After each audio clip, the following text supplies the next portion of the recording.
of our pastors. We tried something new this year with our baccalaureate service. We added beauty to the mix.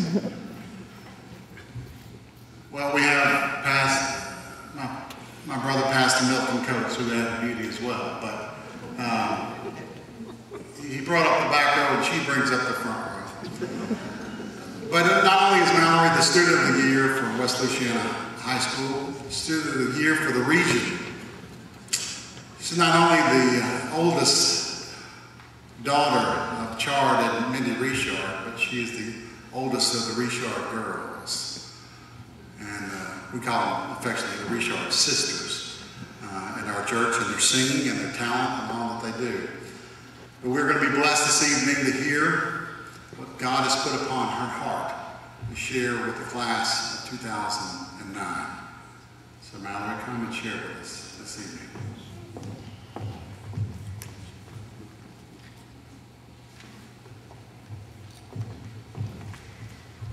Thank you so much, Brother Danny. Wow. It's a pretty big honor to be standing here before all of you, my classmates in the class of 2009. And I don't know about y'all, but it just seems so unreal that we're at the beginning of our graduation week. Our senior year is finally coming to a close. No more class, no more tests, no more college applications. But even I'll admit, I missed having red beans and rice this morning. I mean, it's all coming to a close. But even though this is a bittersweet time, I'm excited and looking forward to where I'm going. And I'm sure that all year long, all of you have been plagued by that question. So what are you going to do after high school? It's a tough question to answer, especially if you look way into the future, to the end of your life. Recently, I was asked, what would I have people say about me at my funeral? We're not living though, we're not dying. We're living, not dying. I mean, that just seemed like a tough question for me to answer. But then I thought about it this way. How would I want my life to be remembered? At the end of the day, what is it that I'll leave behind? And that's when I found my answer. I want to die empty. I want to die empty. And I know that seems like a strange thing to hear, but give me a moment, let me explain to you what I mean. Think of your life as a cup. All throughout our lives, I believe that people fill up our cup. Our family fills us with love, our friends fill us with compassion, our teachers fill us with knowledge, and our church family fills us with faith and wisdom. Everyone we come into contact with influences our life in some way and fills our cup just a little bit. We become a product of what has filled us up. Our lives reflect the contents of our cup. So if we let others affect our lives negatively, our lives will reflect that same negativity. And likewise, if we let people fill up our cup with positive things, our life will reflect that same positivity.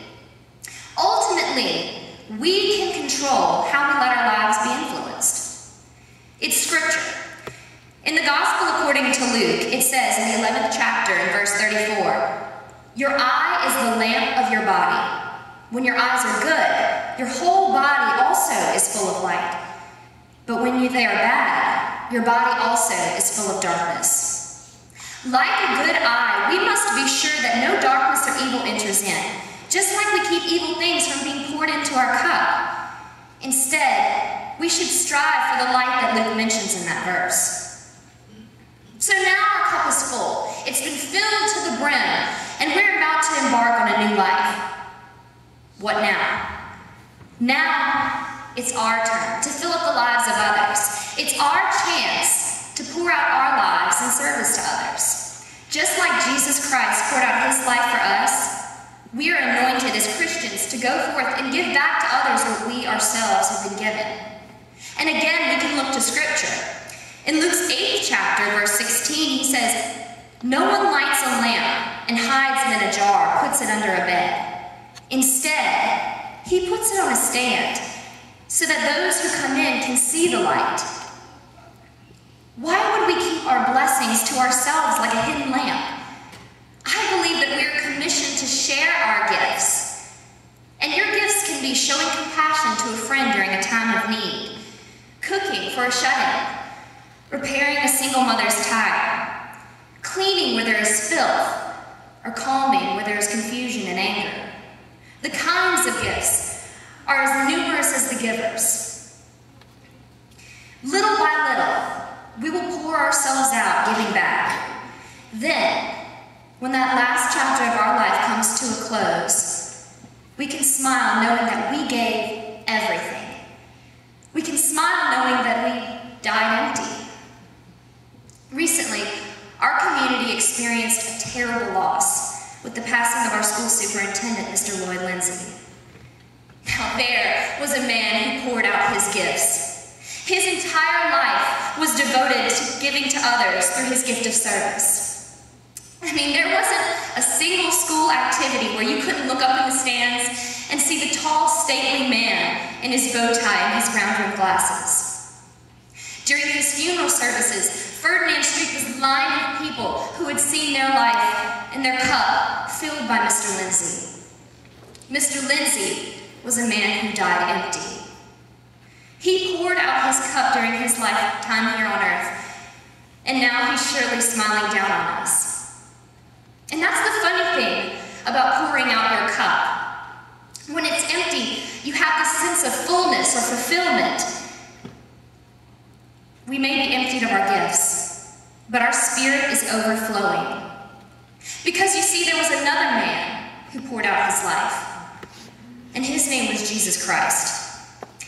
He gave the ultimate sacrifice and poured out all he had, even his life, for us. It is through his grace and through his mercy that we have the ability to give to others. So you say you don't think your cup is full enough to give anything back. You haven't filled your life like you think you should have. But that's the beauty about where we are in our lives right now. We're still filling up our cup and just beginning to pour it out. Claim today as the day that you'll begin to do both. Remember, it's not how you start, it's how you finish. I don't know how many of you all are horse racing fans out there, but in the Kentucky Derby a couple weeks ago, there was an amazing finish. The horse that won the race, Mind That Bird, only cost $9,000, had never won on a dirt track, was coming off a pair of losses, and had 50-to-1 odds to win. Pulling up dead last in the curve, he pulled out the second biggest upset in Derby history. In that last quarter mile of the 1¼ mile race, the horse that was second to last finished first. And the horse that was first at that time finished second to last.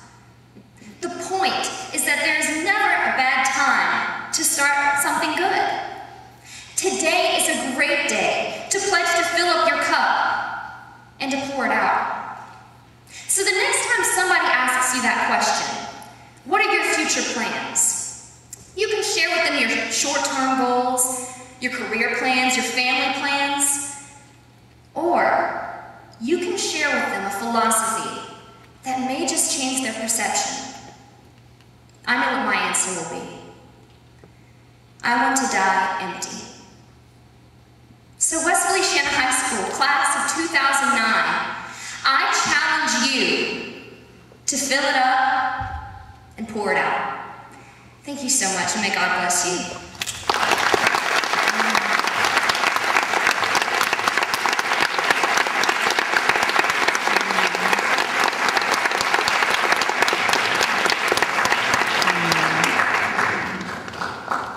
It's the amazing grace of God that gives us that opportunity to share and to sing. Things that are important to me.